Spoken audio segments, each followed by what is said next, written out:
Hey, I'm so glad to see you today. Can I just tell you how proud I am of you that you are reaching out to God right now? Whether you're at Avon, Brownsburg, Fishers, or maybe online, you're in this moment because you chose to call out to God.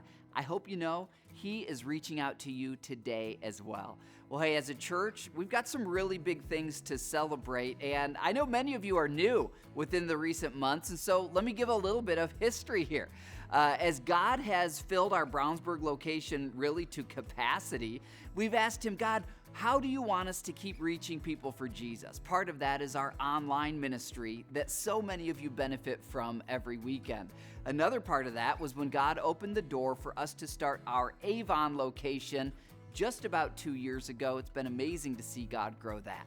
A community that's been on my heart, really from before I even lived in Indiana. I flew out to Indiana from Arizona to speak at a church in Carmel, and that whole Hamilton County area has been on my heart. It's been on my prayer list. I have knelt at my bed and prayed for the people of Hamilton County and all of central Indiana for many, many years. If you haven't been with us for the last full year, God has just done some amazing miracles. One is that He entrusted to us an 8 or 9 acre parcel of land right on Keystone Avenue in Carmel. This is prime commercial real estate, and we didn't have to take out a loan or work with a realtor. God put it on the heart of a church that was there to partner with us, and we're presently remodeling that building. In fact, I want to encourage all of you who stepped up to give. May of last year, we had a vision campaign called Our Calling, and we raised together commitments of $4 million in over and above giving to remodel this facility. Our prayer, our hope, and our plan is to launch CP Carmel, Connection Point Carmel, in the fall of this year. That means this entire building will get remodeled from the gifts that you all are giving and have committed to give. I want to pause to give a huge thank you to every one of you who've already followed through on your Our Calling commitment towards this Carmel location. Others of you made a commitment and you're slowly chipping away at it. Others of you made a commitment, and between now and May, you will fulfill that commitment.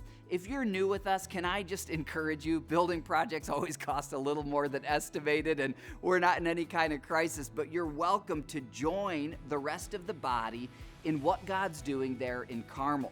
Of course, when you give to our general fund, you're also making the ministry happen in Fishers and in Avon and here at Brownsburg, online, in our next generation, and through our missionaries around the world. If you want to join what God's doing, go to cp.news. You can give today. I want to make sure those of you who are excited about Carmel have an understanding of our timeline.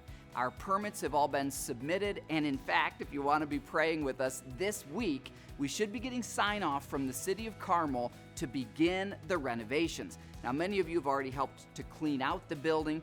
Light internal demolition has already happened, but as soon as that permit is signed, we're going to start to see real movement as this building gets transformed to really represent Connection Point, and we're just praying over every square foot that there will be sons and daughters, husbands and wives, grandparents, singles, retirees, people of every age who need Jesus, and God is going to reach them in that facility.